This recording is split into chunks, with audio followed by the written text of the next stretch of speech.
Hello welcome back innings Educare में एक बार फिर आप लोगों का स्वागत है। आज हमारा थर्ड लेक्चर होने वाला है इंडियन हिस्ट्री पे। इससे पहले ऑलरेडी हमने 2 लेक्चर अपलोड किए हुए हैं। अगर वो पहले आपने नहीं देखे तो आपसे गुजारिश है उन लेक्चर्स को पहले आप देख लीजिएगा। आज हमारा सेकंड लेक्चर होने वाला है इंपॉर्टेंट बैटल्स पे। इस लेक्चर में हम रिवोल्ट एक्ट 1857 से पहले जितनी भी बैटल्स हुई हैं उन सारी बैटल्स को अच्छी तरह से कंप्लीट करेंगे। यहाँ आप देख सकते हो ये इंपॉर्टेंट बैटल्स जो हम कवर करने वाले हैं। इसके बगैर भी और थोड़ी सी बैटल्स हैं वो भी इस वीडियो में हम कंप्लीट करेंगे। तो चलिए हम स्टार्ट करते हैं आज का लेक्चर एंग्लो मैसूर वार्स से। Anglo Mysore war total number of wars कितनी है? 4 हैं। First, second, third and fourth. पहले की डेट देखते हैं 1767 से लेकर 69 तक। सेकंड की बात करते हैं 80 से लेकर 84 तक। थर्ड वन की बात करते हैं 90 से लेकर 92 तक। और लास्ट वन की बात करते हैं 1799 में। पहली वार का रिजल्ट था treaty of Madras. Second one में हुई थी treaty of Mangalore. Third one में हुई थी ट्रीटी ऑफ श्रीरंगपट्टनम। अब हम पहले पढ़ेंगे फर्स्ट एंग्लो मैसूर वार। ये किन के बिटवीन होती है? ये होती है Haider Ali and East India Company के बिटवीन। इसमें क्या होता है, जो Haider Ali defeated East India Company और इसका रिजल्ट क्या निकलता है? Treaty of Madras. ये सारे ट्रीटीज़ आपको याद रखनी है, यहीं से आपको क्वेश्चन दिखेगा एग्जाम में। अब हम बात करते हैं सेकंड एंग्लो मैसूर वार के बारे में। इसमें क्या होता है, ये होती है between Haider Ali and East India Company. इसमें क्या होता है, हैदर अली जो होता है उसकी डेथ हो जाती है। कब होती है? 1782 में। आफ्टर दैट एक ट्रीटी होती है जिसको हम कहते हैं ट्रीटी ऑफ मैंगलोर। ये होती है between East India Company and Tipu Sultan. अब ये टीपू सुल्तान कौन होता है? ये सन ऑफ हैदर अली होता है। टीपू सुल्तान को कहा जाता है लाइन ऑफ मैसूर। ये भी पॉइंट आपको याद रखना है। अब हम थर्ड एंग्लो मैसूर वार की बात करते हैं। ये किन के बिटवीन होती है? Tipu Sultan and East India Company. अब इसका एंड रिजल्ट क्या निकलता है? Treaty of Srirangapatnam. इस वार के बाद जो 50% मैसूर होता है वो चला जाता है in the hands of east India Company. अब हम बात करते हैं फोर्थ एंग्लो मैसूर वार की। ये होता है between Tipu Sultan and East India company. लेकिन इसमें क्या होता है, जो टीपू सुल्तान है वो यहाँ पे मारा जाता है। आफ्टर दैट जो ईस्ट इंडिया कंपनी होती है वो फुल कंट्रोल कर लेती है मैसूर के ऊपर। अब हम बात करते हैं एंग्लो मराठा वार्स के ऊपर। ये टोटल नंबर ऑफ वार्स कितनी है? टोटल 3 हैं। First, second and third. इनकी डेट्स के बारे में बात करते हैं। पहले है 1775 to 82। सेकंड वन है 1803 से लेकर 05 एंड थर्ड वन है 1870 से लेकर 1880 तक। वार्स होती हैं between East India Company and Marathas.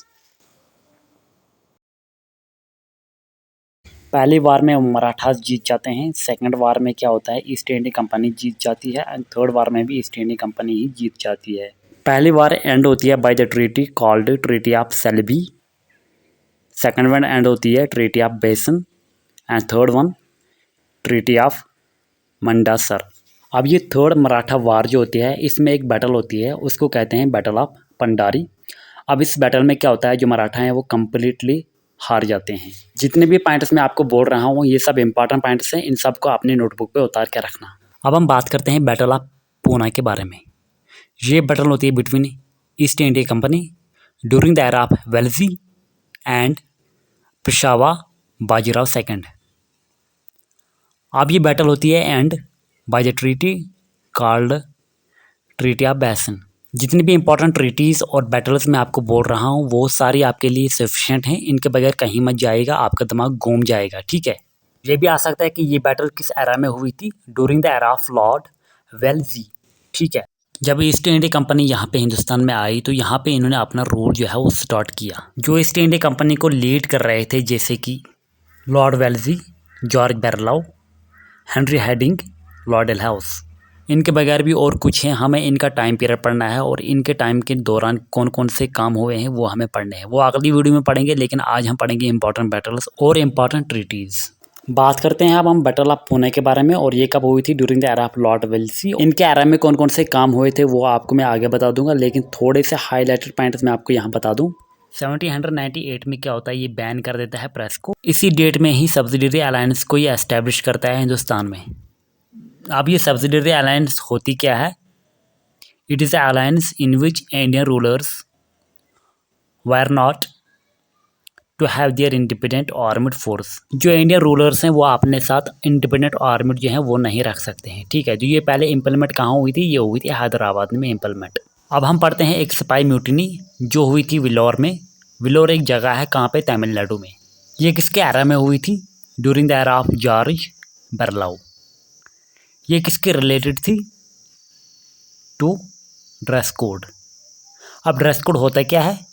A set of rules about what clothing may and may not be worn. आपको क्या पहनना है क्या नहीं ये डिसाइड करेंगे ब्रिटिशर्स, इसीलिए म्यूटिनी स्टार्ट हुई थी 1806 में। इसके बाद एक ट्रीटी होती है 1809 में, जिसको हम कहते हैं ट्रीटी ऑफ अमृतसर, और ये मोस्ट इंपॉर्टेंट ट्रीटी है। ये कब और किसके बिटवीन हुई थी? ये हुई थी बिटवीन रंजीत सिंह और ब्रिटिशर्स के बिटवीन। और यहाँ पे आपको याद रखना है एक बात, रंजीत सिंह जो होता है ये कोहिनूर डायमंड जो है वो इंग्लिश को दे देता है, ब्रिटिशर्स को देता है एज गिफ्ट। अब हम बात करते हैं एंग्लो नेपाल वार के बारे में। ये बिटवीन हुई थी नेपाल और ईस्ट इंडिया कंपनी के बिटवीन।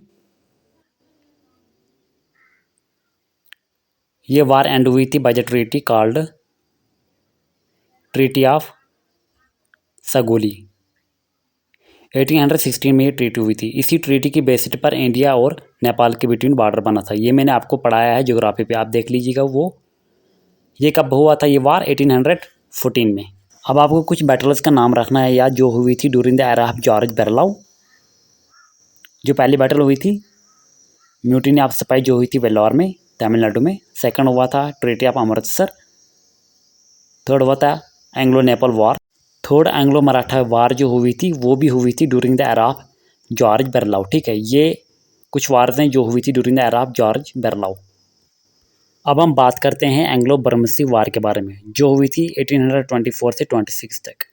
ये किन के बिटवीन हुई थी? ये हुई थी बिटवीन ईस्ट इंडिया कंपनी और जो ईस्ट साइड जो स्टेट्स आती हैं इंडिया की, जैसे कि आसाम, मणिपुर, ठीक है।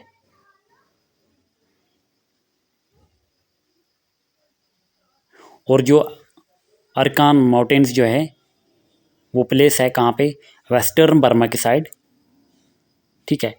एक तरफ ये थे और एक तरफ थी ईस्ट इंडिया कंपनी, ठीक है। इनके बिटवीन ये वार हुई थी। ये वार भी हुई थी एंड बाय द ट्रीटी। उस ट्रीटी का नाम है ट्रीटी ऑफ यंडाबा। अब हम बात करते हैं एंग्लो अफगान वार। ये किन के बिटवीन हुई थी? ये हुई थी English east India company versus Afghanistan, ठीक है। इस वार में क्या होता है, जो ईस्ट इंडिया कंपनी है वो अफगानिस्तान से बहुत ही बुरी तरीके से हार जाती है। इसीलिए इस वार को कहते हैं कुकलैंड्स फुली, मतलब बहुत ही घटिया तरीके से हार जाना। ये किस एरा में हुई थी? ये हुई थी ड्यूरिंग द एरा ऑफ मेटकैफ। इसी के एरा में क्या होता है, जो पाबंदी लगाई गई थी प्रेस पे वो हटा दी जाती है। आपको बताना है कमेंट बॉक्स में प्रेस पे पाबंदी किस एरा में लगाई गई थी, ये मैंने अभी रिसेंटली आपको बोला है। अब हम बात करते हैं एंग्लो सिख वार्स। दो सिख वार्स हुई थी, पहली एंड सेकंड। पहली बार हुई थी 1845 से 46 तक एंड सेकंड वार हुई थी 1849 में। पहली बार हुई थी during the era of Henry Hardinge. Second war हुई थी during the era of Lord Dalhousie. अब हम एक्सप्लेन करते हैं फर्स्ट एंग्लो सिख वार। ये हुई थी between Sikh and English east India company. ये वार एंड हुई थी by the treaty called treaty of Lahore. अब ये ट्रीटी कब हुई थी? ये हुई थी 9 मार्च 1946। ये डेट आपको याद रखना है। इसी ईयर में क्या होता है, Dogra ruler of Jammu and Kashmir Gulab Singh ये खरीद लेता है कश्मीर को फ्रॉम ब्रिटिशर्स। अमाउंट कितना होता है? 75 lakhs ऑफ नॉन सुक करेंसी अंडर द ट्रीटी, जिस ट्रीटी का नाम है ट्रीटी ऑफ अमृतसर। जो कि हुई थी 16 मार्च 1846। अब हम नज़र डालते हैं सेकंड एंग्लो सिख वार के ऊपर। ये कब हुई थी? ये हुई थी 1849 में। इसमें क्या होता है, जो ईस्ट इंडिया कंपनी है वो कम्प्लीटली कंट्रोल कर लेती है सारे इंडिया को। यहाँ से जो ईस्ट इंडिया कंपनी है वो एक फुल एंड फ्लेज्ड तरीके से रूल करना स्टार्ट करती है इंडिया पर। जो ये सिख वार हुई थी, ये हुई थी during the era of Lord Dalhousie. Dalhousie के एरा में कौन कौन से काम हुए थे एक नज़र डाल लेते हैं। पहला है डॉक्ट्रिन ऑफ लैप्स।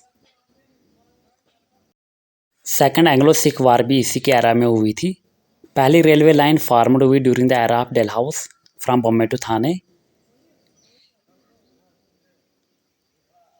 टेलीग्राफी इसी के एरा में आया था।